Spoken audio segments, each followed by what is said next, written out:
dúvida que os dias que antecedem, né, o período das férias é um desafio, porque aí já começam, e sobretudo depois desse período todo de pandemia, que as provas eram online e começaram, e como agora as provas presenciais, como é que os pais eles podem ajudar nessa fase de preparação, para não estar correndo atrás do prejuízo lá em dezembro, lá no final do ano, como muitas vezes a situação já está bem caótica. Então a gente vai esclarecer isso no nosso quadro Lição de Casa.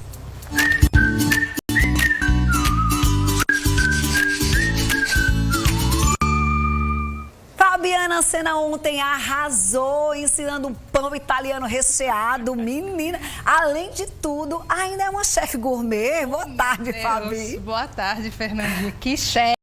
A gente amou o pão, amou. Hoje eu disse ela aqui, ó, só entra na emissora com o pão italiano. Foi desafio agora, né? Parabéns, arrasou. Obrigada. E por falar em arrasar, quando os filhos têm uma fluidez no estudo, né, na dinâmica escolar, que os pais não precisam ficar tão atentos a essas questões de cobrança, é uma maravilha, ok? Mas não é a realidade de todos os pais, nem de todas as famílias. Então, Fabiana, semana de provas é sempre aquela ansiedade, aquela angústia. Qual é o papel da família nesses dias que antecedem esse período? É verdade, Fernandinha. Eu digo muitas vezes que é o dia que as mães estão tudo descabeladas, né?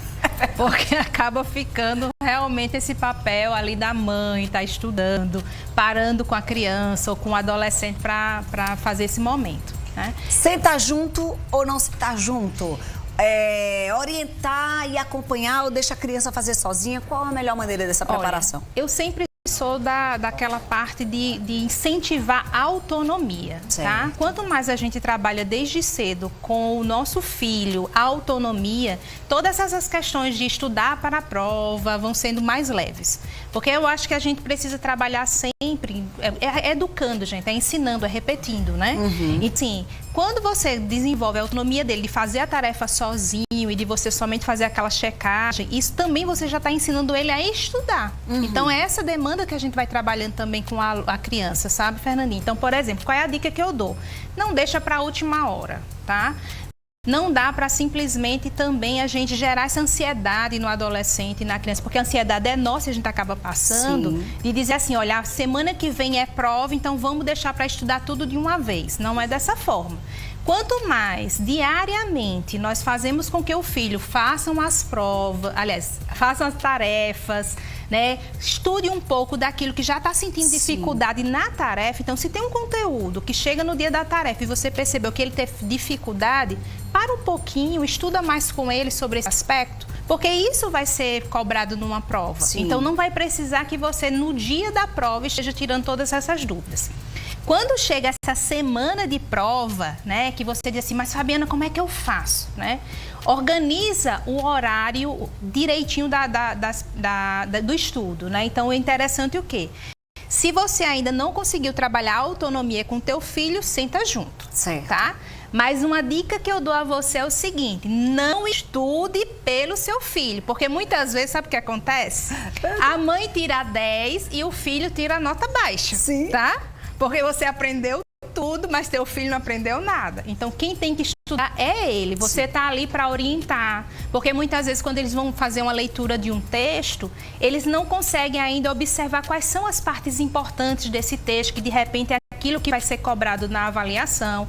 Então, assim, orienta, tá? Não estuda por ele. Às vezes você fica 10 no conteúdo mesmo, como a Fabiana falou, e a criança não aprendeu. Fazer com que ela leia e você pergunte, o que é que você entendeu disso? E buscar compreender o que daquele assunto ela está assimilando. É uma boa estratégia? Totalmente. Até mesmo assim, talvez isso funcione mais do que aqueles antigos questionários, Fernandinha. Eu lembro demais. Tá? Porque antigamente a gente estudava pelo questionário. Não é? A gente decorava pelo questionário, né? É verdade. Passava a prova depois de perguntar. Se fosse questão 5, qual era a questão 5, gente?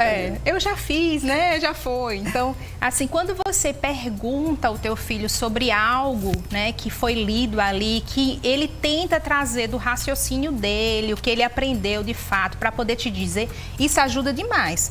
Como também, muitas vezes, a gente bater papos com os filhos sobre o conteúdo, né? Porque existem muitos conteúdos interessantes que os meninos estão aprendendo na sala de aula e são até pra gente mesmo um objeto de aprendizagem, né? Então, que isso você possa fazer como uma conversa informal e isso vai fazendo com que o teu filho aprenda mesmo. Escutar da criança como foi a prova, né? Observar o que ela acertou, o que ela errou.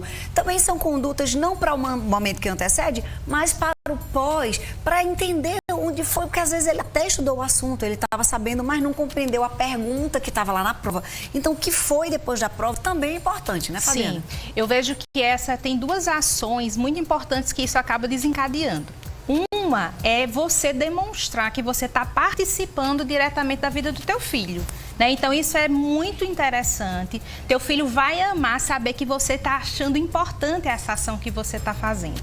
A segunda é prova, gente, mas o mais importante de tudo isso é o que ele aprendeu, Sim. né? Então, muitas vezes, se caso ele não conseguiu acertar aquela questão, na hora que você retoma, revê, volta aos livros e mostra para ele que ele não acertou por tais razões, isso vai fazer com que ele assimile muito mais rápido. Sim. Tá? E a ideia, gente, a prova é uma avaliação, né? Como o nome mesmo diz, para ver a questão do aprendizado. E tem que existir, ok, né? A métrica do conhecimento. Mas o que a gente não pode determinar é a questão de nota. Você tem que tirar 10, você tem que tirar... Essas questões, eu queria encerrar esse nosso papo, sabe, Fabi? Nesse primeiro trimestre, já não vamos tirar 10 agora que depois você fica despreocupado. Não é esse o discurso, né? Não, eu acho que não vale a pena você forçar o teu filho por esse viés, tá? Eu acho que a gente precisa sempre estar incentivando, estar junto, acompanhando para que teu filho aprenda. Agora, claro, Fernandinha, quanto mais ele desenvolve esse ritmo de estudo e de aprendizagem agora, lá na frente o cenário vai ser bem mais tranquilo.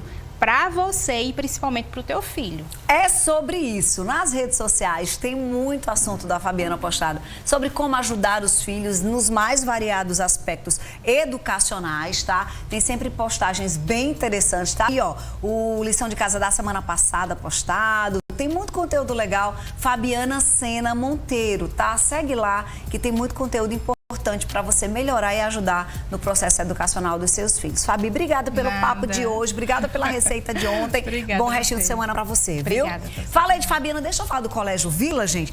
Por que você fala do Colégio Vila, gente?